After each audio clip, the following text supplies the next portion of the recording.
저널도 다 구독 싸움이거든요. 결국엔 몰랐죠. 유튜브만 구독이 아니라 저널도 다 구독 싸움입니다. 그래서 관심 분야, 거기 읽는 사람들, 그 구독한 사람들이 재밌게 읽을 만한 것들을, 컨텐츠를 만들어주는 것도 이제 과학자들이 해야 할 일입니다. 안녕하십니까 여러분, 슬기로운 연구생활의 나연수입니다. 오늘 여러분이랑 같이 이야기를 나눠볼 주제는 자연과학 공학 분야 SCI급 논문 작성과 출판 과정에 대해서 제가 간략하게 소개해드리고자 합니다. 많은 매체에서 논문들을 인용을 하죠. 뭐 예를 들어서 뉴스에서 무슨 대학교 무슨 교수 연구진이 무슨 발표를 했다더라, 무슨 통계에 따르면 그 통계 결과들도 거의 다 논문들에서 따오는 경우가 많이 있습니다. 왜냐면 많은 전문가들이 인정하고 그 결과에 대해서 많이 사람들이 신뢰를 하기 때문인데요. 도대체 이 SCI급 논문이 어떻게 쓰여지길래 사람들이 이렇게 맹신을 하거나, 아니면 사람들이 그렇게 논문을 인용해서 딱 이야기를 하면 반박하지도 못하고 그게 진짜구나, 그럴 수 있겠구나 라고 납득시킬 수 있는 강력한 무기가 되어지고 있는데, 그것들이 어떻게 쓰여졌길래 사람들이 이렇게 믿는지 간략하게 제가 설명을 좀 드리고자 합니다.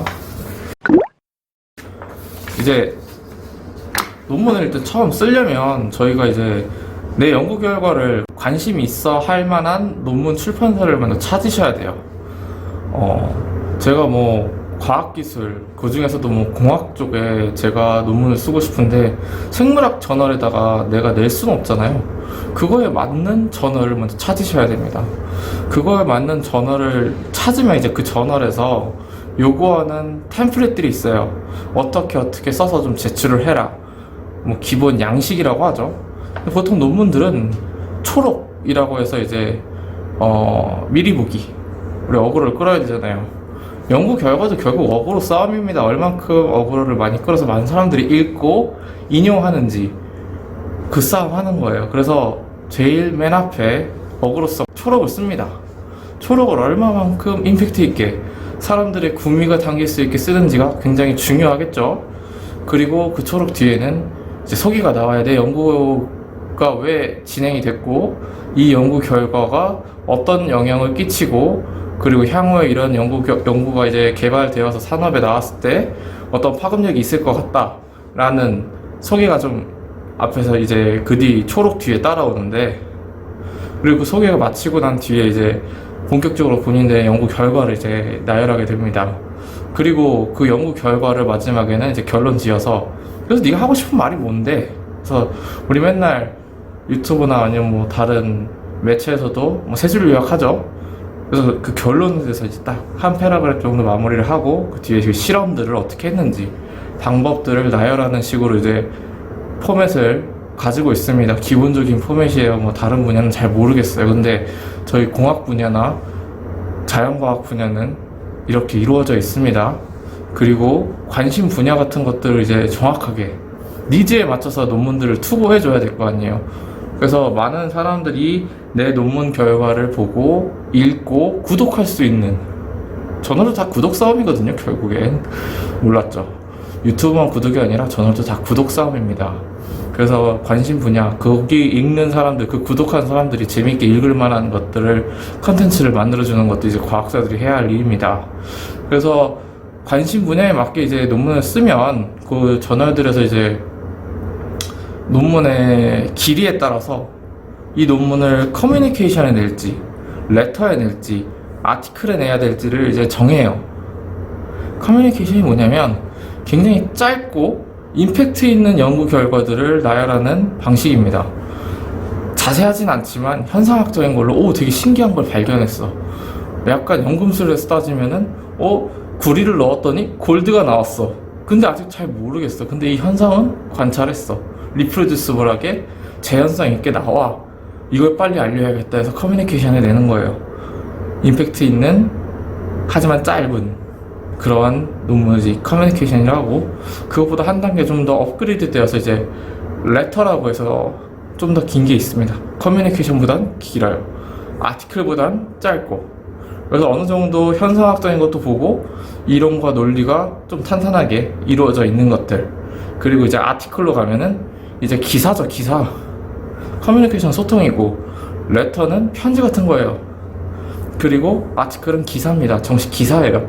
그래서 어느 정도 결과를 뒷받침할 데이터도 많이 있고, 그것을 논증할 만한 백데이터들도 다 있고, 그리고 그거에 대한 메커니즘을 확실하게 밝혀서 뭐 어플리케이션을 한다거나 좀 더 발전되어 있는, 좀 더 발전시킨 연구 결과들을 이제 아티클에 싣습니다. 그리고 또 다른 두 가지가 있는데, 리뷰 아티클이라고 해서 분기나 1년 뭐 결산하는 거예요. 그 분야에 대해서 뭐 1년 동안 결산을 해봤더니 올해에는 무슨 연구 결과들이 있었고 무슨 임팩트 있는 연구 결과들이 나와서 굉장히 하이라이트를 많이 받았다더라 라는 것들을 이제 나열하는 게 리뷰 아티클이 하나 있고, 퍼스펙티브라고 하나 더 있어요. 이제 저명한 과학자들이 나와서 미래는 어떻게 될 것이다. 우리 그 뉴스에서도 나오잖아요. 교수님들 나오셔가지고 우리 내년 2021년 대한민국 경제 성장은 뭐 다른 나라들은 마이너스 3% 찍을 때 우리나라는 뭐 거의 마이너스가 안 할 것입니다. 뭐 플러스로 갈 수 있는 방향도 있습니다 하면서 이제 미래에 대해서 이제 어느 정도 예측을 하는 퍼스펙티브 관련한 논문들도 있습니다. 그렇지만 보통 앞에서 말씀드린 커뮤니케이션, 레터, 아티클로 구성되어 있어요. 길이에 따라서, 구성에 따라서. 이제 우리가 이걸 다 알았으면 논문 제출을 어떻게 하냐? 우리 옛날 고대가 아니지, 중세시대 때부터 이제 논문 같은 것들을 이제 보통 편지를 써가지고 왕실 과학 편찬하는 곳, 아니면 뭐 저명한 과학자 집단이 있는 곳으로, 그 곳으로 편지를 썼어요. 내 연구 결과랑 내 연구 결과를 뒷받침할 만한 백데이터들을 편지를 써서 보냈어요. 그것도 또 지금까지도 이제 유효하게 작용을 하고 있습니다. 계속 내려오고 있어요, 그 방법이. 그래서 보통 커버레터라고 하죠. 우리 과제 낼 때 표지 내는 것처럼. 그래서 교수님들이나 교신 저자라고 해서 이제 대표 연구자들이 그 저널에 커버레터를 써서 보냅니다. 구구절절하게 쓰죠. 우리 연구 결과는 이렇고 이렇게 우수한 결과를 갖고 있는데 너희들의 저널 3개 맞춰서 우리가 잘 짜봤다. 너희들의 저자들이 읽고 즐거워할 만한 연구 결과니 검토하길 바란다. 뭐 이렇게 해서 보냅니다. 그래서 이제 뭐 에디터들이 이제 받으면 이제 저자들한테 이제 뿌려요, 메일을.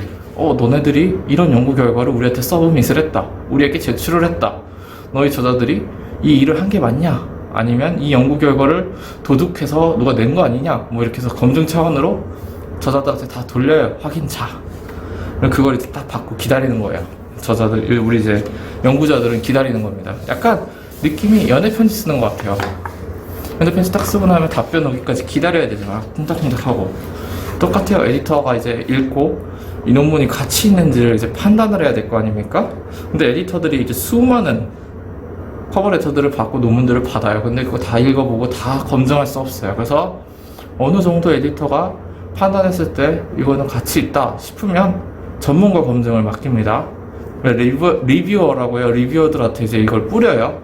그 분야의 전문가들한테 뿌려서 2명에서 3명까지 이제 뿌립니다. 많게는 5명까지도 가요. 그래서 갔을 때 이제 전문가들이 이제 이 논문을 읽고 코멘트를 줍니다. 이 논문은 뭐가 부족하다. 이 논문은 굉장히 임팩트가 있다. 혁신적인 발견이다. 아니면 이 논문은 아직 미완성이다. 이런 부분에서 미완성이다. 이런 것들을 평가해서 줍니다. 평가지 같은 경우는 이제 그냥 막연하게 이건 좀 아닌 것 같아, 이건 좀 부족한 것 같아가 아니라 어느 정도 질문지가 있어요. 설문지 같이.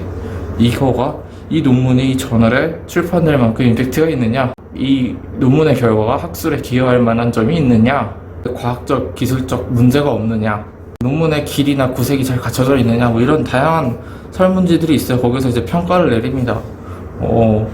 적절한 것 같다, 부족한 것 같다, 미완성인 것 같다, 이 논문은 이 저널에 출판되는 거를 리젝트, 거부한다, 뭐 이런 것들, 이제 다양한 코멘트들이 날라와요. 우린 이걸 가지고 이제 연구자들 울고 웃으면서 이제 연구 활동을 하는 거죠. 그래서 뭐 리뷰어들마다 각자의 의견을 가지고 오는데, 그런 것들을 이제 에디터들이 취합해서 본인들도 또 이제 전문가들의 검증을 읽어보고 이거 좋은데 하면은 이제 연구자들이랑 같이 한번 디벨롭, 같이 한번 좀 더 개선시켜 보아서 논문을 출판할 때까지 일을 진행해 보자. 혹은 이건 아니다. 이건 노답이다. 이거는 답을 찾을 수가 없다. 이거는 뭐 많은 전문가들도 노잼이라고 하고 어그로가 부족하다고 한다. 그러면은 이제 에디터가 이제 연구자들한테 이제 미안하지만 안 되겠다. 아니면은 임팩트가 있는 것 같으니 우리 좀 수정해서 논문 출판까지 한번 같이 가보자 하면서 이제 회신이 옵니다. 우리가 그 회신들에 맞춰서 이제 수정을 해야겠죠. 에디티지에서 이제 요청하는 것들을 우리가 잘 받아들여가지고 내가 옳다고 우겨봐야 남들이 아니라 그러면 아닌 거잖아요. 세상이 그래요. 그래서 많은 사람들이 또 이제 뭐 이것저것 고쳐라, 이거 뭐 데이터가 부족하다 하면 우리가 그걸 채워서 다시 보내줘야 됩니다. 그래서 결국에 다 끝나고 나면 메일이 있다고 해요. accept your submission. 이래서 이제 너가 제출한 것에 대해서 이제 받아들여졌다 하면 이제 논문이 이제 받아들여진 거죠. 이게 보통 3, 4개월, 길게는 5개월에서 1년까지도 걸립니다. 논문 한 편 출판하는데. 물론 논문은 쓰는 데가 아니라 논문을 서브밋하는데, 그리고 억셉트 받는 데까지 1년이라는 거예요. 그 중간에 실험 기간은 또 말도 못하게 길겠죠. 그렇기 때문에 이렇게 전문가들의 코멘트와 여러 전문가들의 도움과 검증을 통해서 만들어진 SCI급 논문들이기 때문에 많은 사람들이 검증되었구나, 많은 사람들이 믿기 시작하는 거예요. 그거에 대해서 레퍼런스를 가지고 오면. 그래서 많은 과학자들이 논문 한 편 쓰기 위해서 1년, 2년, 뭐 많게는 뭐 본인의 인생을 걸고도 많은 실험을 하고 있는데, 논문에 대한 가치는 이제 돈으로 환산할 수 없을 만큼 굉장히 중요하고 가치가 있죠.